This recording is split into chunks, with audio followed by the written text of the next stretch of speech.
Lucas era um fotógrafo de lugares abandonados. Sua paixão era capturar a beleza sombria de estruturas esquecidas pelo tempo. Quando descobriu nas redes sociais fotos de um farol desativado na costa norte, a 200 quilômetros de qualquer cidade, ele soube que precisava ir até lá. O que Lucas não sabia é que alguns lugares são abandonados por um motivo. A viagem até o farol levou 2 dias.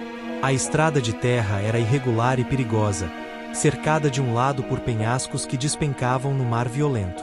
Quando finalmente avistou a estrutura, o sol já estava se pondo, tingindo o céu de laranja e vermelho sangue. O farol se erguia solitário contra o horizonte, sua pintura branca e vermelha descascada e desbotada. Janelas quebradas como olhos vazios observando o oceano infinito. Lucas estacionou a caminhonete e pegou seu equipamento. O vento frio cortava seu rosto enquanto caminhava em direção à entrada. A porta de metal estava entreaberta, rangendo em uma melodia assustadora ao sabor do vento. Ele empurrou a porta e entrou. O interior cheirava a sal, ferrugem e algo mais. Algo doce e pútrido que fez seu estômago embrulhar. A base do farol era circular, com paredes de pedra cobertas por limo e água do mar que infiltrava pelas rachaduras. Uma escada em espiral de metal enferrujado subia em direção ao topo, desaparecendo na escuridão acima. Lucas começou a fotografar. Cada clique da câmera ecoava pelas paredes como um coração batendo. Foi então que ele notou algo estranho. Nas paredes, arranhões profundos na pedra, como se alguém tivesse tentado cavar com as próprias unhas.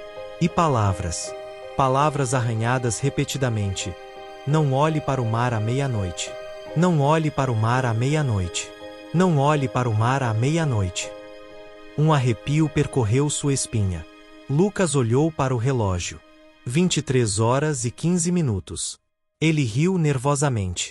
Eram apenas superstições de marujos antigos, provavelmente alguma lenda local. Mesmo assim, decidiu que tiraria suas fotos rapidamente e iria embora antes da meia-noite. Ele começou a subir a escada em espiral. Os degraus de metal gemiam sob seu peso, alguns soltos e perigosos. A cada passo, a escuridão acima parecia mais densa, mais viva. Sua respiração ficou pesada, o som amplificado pelo cilindro estreito do farol. No terceiro andar, Lucas encontrou uma porta entreaberta. Curiosidade vencendo o medo, ele a empurrou. Era o que costumava ser o quarto do faroleiro. Uma cama enferrujada, um armário caído e uma escrivaninha apodrecida. Sobre a escrivaninha, coberto de poeira e fezes de pássaros, estava um diário náutico. Lucas pegou o diário com cuidado. As páginas estavam úmidas e manchadas, mas ainda legíveis.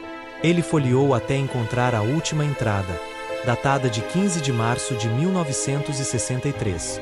A letra trêmula dizia: "Hoje é meu último dia aqui. O farol será desativado amanhã, mas eu não conseguiria ficar nem mais uma noite. Por 30 anos mantive a luz acesa, por 30 anos cumpri meu dever. Mas toda meia-noite, quando a luz do farol varre o mar, eu vejo. Deus me ajude, eu vejo. Eles vêm da água, centenas deles, caminhando sobre as ondas em direção ao farol. Rostos pálidos, olhos negros vazios, bocas abertas em gritos silenciosos. São os afogados. Todos os que morreram nessas águas ao longo dos séculos. E eles querem que alguém se junte a eles. Se você estiver lendo isto, vá embora. Vá embora antes da meia-noite. Nunca olhe para o mar quando a meia-noite chegar." O coração de Lucas disparou. Ele olhou para o relógio. 23 horas e 42 minutos. 18 minutos até a meia-noite. Tempo suficiente para descer e ir embora. Ele guardou a câmera e começou a descer as escadas rapidamente, seus passos ecoando freneticamente. Foi quando as luzes se acenderam, todas ao mesmo tempo. Luzes que não deveriam funcionar há décadas. O farol inteiro foi iluminado por uma luz amarelada e doentia que pulsava como algo vivo.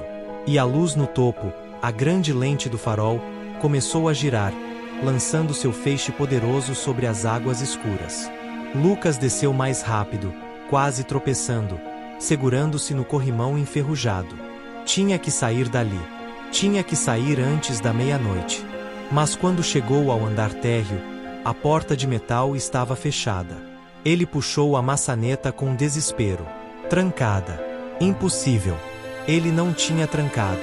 Não, não, não, Lucas murmurou, puxando a porta com força. Ela não se movia. Era como se algo do outro lado a estivesse segurando. Ele olhou para o relógio. 23 horas e 57 minutos. 3 minutos. Em pânico, Lucas correu até uma das janelas quebradas. Talvez pudesse sair por ali. Mas quando se aproximou, viu algo que congelou seu sangue. Lá fora, emergindo lentamente das ondas escuras, figuras pálidas caminhavam sobre a água. Dezenas delas. Centenas. Homens, mulheres, até crianças, todos encharcados, pele inchada e branca como cera, olhos negros e vazios como buracos no universo. Suas bocas se abriam e fechavam em gritos silenciosos de agonia. Eles vinham em direção ao farol. Lucas recuou, tropeçando e caindo no chão úmido. O relógio marcava 23 horas e 59 minutos. 1 minuto. Ele cobriu os olhos com as mãos, respirando em pânico. Não olhe. Não olhe para o mar à meia-noite. O som começou exatamente à meia-noite. Um coro de vozes molhadas e sufocadas, gemidos vindos de gargantas cheias de água do mar. Batidas na porta de metal. Arranhões nas paredes de pedra. Mãos pálidas aparecendo nas janelas quebradas, dedos inchados se arrastando pelo parapeito. Lucas se encolheu no centro da sala, olhos fechados, mãos sobre os ouvidos, mas nada bloqueava os sons. As vozes sussurravam seu nome. Lucases. Juntei-se a nós. A água é fria, mas a solidão é pior. Tão sozinhos. Tão perdidos. Venha conosco, Lucases. Lágrimas escorriam pelo rosto de Lucas. Ele não queria olhar. Não podia olhar. Mas a curiosidade, aquela maldita curiosidade que o trouxera até ali, era como uma coceira no cérebro que não podia ser ignorada. Lentamente, contra toda razão, ele abriu os olhos. Eles estavam dentro do farol. Círculos de figuras encharcadas ao redor dele, gotejando água do mar que formava poças no chão. Seus rostos eram horrores de carne inchada e decomposição marinha. Alguns tinham algas crescendo em suas órbitas oculares vazias. Outros tinham caranguejos pequenos saindo de suas bocas abertas. Mas o pior eram seus olhos. Buracos negros infinitos de desespero e fome. A figura mais próxima estendeu a mão. Era uma mulher, ou tinha sido. Seu vestido vitoriano estava em farrapos, grudado em sua pele transparente. Quando ela falou, água do mar jorrou de sua boca. Olhe para o mar, Lucas. Veja o que vemos. Sinta o que sentimos. A água está chamando você. Narrador. Lucas sentiu seu corpo se movendo contra sua vontade. Suas pernas se levantaram, carregando-o em direção à janela. Ele lutou, gritou, mas era como se cordas invisíveis o puxassem. Os afogados o seguiram em procissão silenciosa, deixando um rastro de água e algas. Quando chegou à janela, Lucas foi forçado a olhar para o mar. E viu, sob as ondas negras, milhares de luzes pálidas, cada uma um rosto, uma alma, presos no fundo do oceano por toda a eternidade. E ele soube. Se ele pulasse, se ele se juntasse a eles, a solidão terminaria. Ele teria companhia. Para sempre. Sua perna se ergueu sobre o parapeito da janela. Uma brisa fria e salgada beijou seu rosto. Os afogados atrás dele sussurravam encorajamentos. Sim, venha. Junte-se a nós. Não tenha medo. A água é fria, mas depois não sente mais nada. Nunca mais. Foi então que Lucas lembrou. A câmera. Sua câmera tinha flash.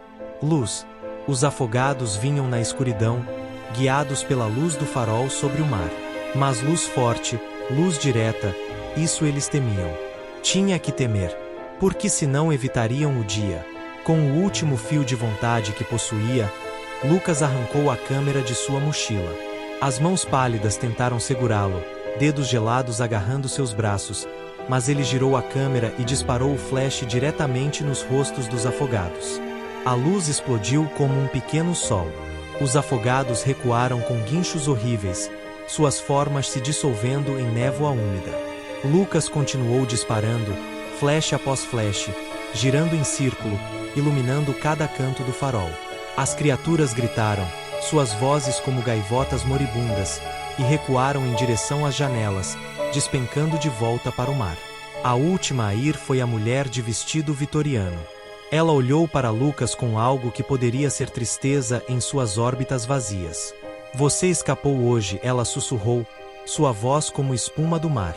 Mas o mar nunca esquece. E sempre estamos esperando. Sempre. Então ela também se dissolveu em névoa e foi levada pelo vento. O silêncio que se seguiu foi ensurdecedor.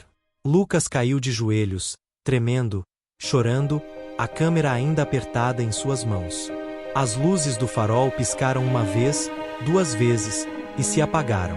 A escuridão retornou, mas era uma escuridão normal, não aquela coisa viva e fome que havia sido antes. Quando Lucas tentou a porta novamente, ela abriu facilmente. Ele correu para a caminhonete, sem olhar para trás, sem olhar para o mar.